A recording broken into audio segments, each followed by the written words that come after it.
Here I have TCL 10 Plus, and today I'm going to show you how to change keyboard language on this device. So first of all, you have to go to settings, then you have to go to the system section, language and input, virtual keyboard, Gboard, languages, add keyboard.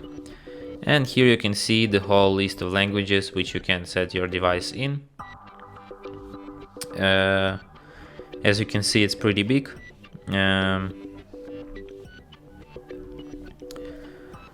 Let's select, for example,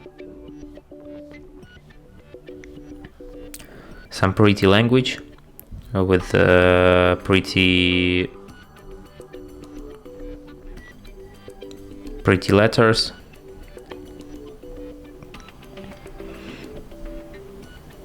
For example, Thai language. And then you tap done, and let's try to write something in our new language. And as you can see, now I can type in the Thai language.